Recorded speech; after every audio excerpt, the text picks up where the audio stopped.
பாரத பிரதமர் மரியாதைக்குரிய நரேந்திர மோடி அவர்கள் தமிழகத்தினுடைய பல்வேறு பகுதிகளில் தன்னுடைய சுற்றுப்பயணத்தை நடத்தி வருகின்றார்கள்.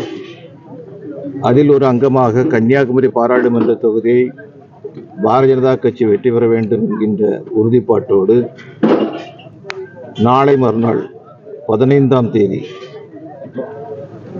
கன்னியாகுமரியில் அகஸ்தீஸ்வரம் விவேகானந்தா கல்லூரியில் நடைபெற இருக்கக்கூடிய பிரம்மாண்டமான பொதுக்கூட்டத்தில் கலந்து கொள்ள இருக்கின்றார்கள். பிரதமர் நரேந்திர மோடி அவர்களுடைய வருகை கன்னியாகுமரி மாவட்டத்தினுடைய வளர்ச்சிக்காகவும் தமிழகத்தினுடைய ஒட்டுமொத்த வளர்ச்சிக்காகவும் வருகின்ற பாராளுமன்ற தேர்தலில் கன்னியாகுமரி பாராளுமன்ற தொகுதியினுடைய வெற்றி உறுதிப்படுத்தக்கூடிய வகையிலும் உறுதியாக அமையும் என்று நான் நம்புகின்றேன். அது வேட்பாளர் அறிமுக கூட்டமாக இருக்குமா? அது பாராளுமன்ற குழு முடிவு பண்ண வேண்டிய விஷயம். வேட்பாளர் விஷயங்கள் வேட்பாளர் அறிமுக கூட்டமா பண்ணுவாங்களா இல்ல பொதுக்கூட்டமாக நடக்குது? அங்க முடிவு பண்ண பின்னாடி தான், அறிவிக்கப்பட்ட பின்னாடி தான் அது செய்ய முடியும். நேரம் இப்போ காலையா மாலையா? காலையில 10 மணிக்கு பொதுக்கூட்டம் நடைபெறும். வரக்கூடிய 18ஆம் தேதி சேலத்தில் நடைபெற இருக்கக்கூடிய பிரம்மாண்டமான பொதுக்கூட்டத்தில் அங்கு கலந்து கொள்கிறார்கள். 19ஆம் தேதி கோவையில் நடைபெறக்கூடிய நிகழ்ச்சியிலும் கலந்து கொள்கிறார்கள். ஒருவேளை வேட்பாளர் அறிமுகம் செய்து விட்டார்கள், அந்த வேட்பாளர்லாம் கன்னியாகுமரி வருவாங்களா? அந்த நிகழ்ச்சியில் இருப்பாங்களா? 39 வேட்பாளர்களுமா? தமிழ்நாட்டில் வேட்பாளர் அறிவிச்சிட்டாங்கன்னா பாஜக சார்பா அப்படி அறிவிக்கப்பட்ட வேட்பாளர்கள் கன்னியாகுமரி நிகழ்ச்சியில் பங்கேற்பாங்க. எந்தெந்த பாராளுமன்ற தொகுதிகள் இங்கு எதிர்பார்க்கப்படுகிறதோ அதனுடைய வேட்பாளர்கள் நிச்சயமா வருவாங்க.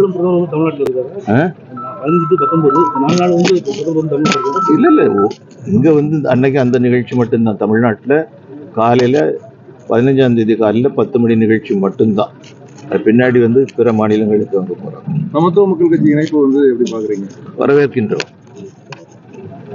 எந்த கட்சி பிரதமர் நரேந்திர மோடி அவர்களுடைய ஆளுமையை ஏற்று 3வது முறையாக அவருடைய ஆட்சி வர வேண்டும் என்று யாரெல்லாம் விரும்புகிறார்களோ அவர்கள் அனைவரையும் நிச்சயமாக நாம் வரவேற்கிறோம். தமிழகத்தில் இதுவரைக்கும் எத்தனை கட்சிகள் உங்களோட கூட்டணி சேர்ந்திருக்கிறார்கள்?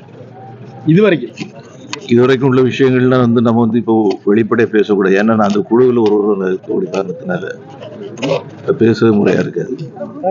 சட்டமன்ற தொகுதி இடைத்தேர்தலில் மீண்டும் விஜயதரணிக்கு வாய்ப்பு கொடுப்பீங்களா? பாரதிய ஜனதா சார்பில் தொகுதி அறிவிக்கப்படட்டும், தேர்தல் அறிவிக்கப்படட்டும். தேமுதிக பேச்சுவார்த்தையில் இல்லைன்னு சொல்லிட்டு இருக்காங்க, மறைமுகமாகவும் இருக்குன்னு சொல்றாங்க. எப்படிங்க? தேமுதிக பேச்சுவார்த்தையில மறைமுகமா இருக்குங்க. இங்க எதுவுமே மறைமுகமா நடக்காது, எல்லாமே வெளிப்படையா நடக்கும். திமுக கூட்டணி அடுத்தபடியா பெரிய கூட்டணி இருக்குமா? நான் சொன்னதுல எந்த கட்சி ஆதரவு தெரிவித்தாலும் கூட பிரதமர் நரேந்திர மோடி அவர்களுடைய 3வது ஆட்சி முறைக்கு யாரெல்லாம் ஆதரவாக இருக்கின்றார்கள் அவர்கள் அத்தனை பேரும் நாம் வருவோம். திமுக அடுத்த பெரிய கூட்டணியா பிஜேபி கூட்டணி இருக்குமா தமிழ்நாட்டுல? திமுகவுக்கு கூட்டணிக்கு அடுத்தபடியா? ஏன் அப்படி சொல்றீங்க? ஆளுங்கட்சிங்க கூட ஒரு அந்தஸ்தா தேர்தல்ல ஆன்டி இன்கம்பன்சி வரும்னு உங்களுக்கு தெரியாதா? திராவிட முன்னேற்ற கழகத்தை பற்றி மக்கள் என்ன பேசிக்கிட்டு இருக்காங்க? ஆகையினால திமுகவை விஞ்சிய கூட்டணியாக இந்த தேசிய ஜனநாயக கூட்டணி அமையும். இல்ல 3 ஆண்டுகள் ஆன்டி இன்கம்பன்சி சொல்றீங்க, 10 ஆண்டுகளுக்கு எப்படி இருக்கும்? எப்படிங்க? தமிழ்நாட்டில் 3 ஆண்டுகளுக்கு ஆன்டி இன்கம்பன்சி இருக்கீங்க, 10 ஆண்டுகள் மொத்த ஆட்சிக்கு எப்படி இருக்குன்னு நினைக்கிறீங்க? நேரடியாக நம்ம பார்க்கக்கூடிய சாதாரண மக்களும் அனுபவிக்கக்கூடிய ஒரு விஷயம். 10 ஆண்டுகள் என்பது நம்முடைய சாதனைகளை தொடர்ந்து நாம் சொல்லி வந்துட்டு இருக்கோம்.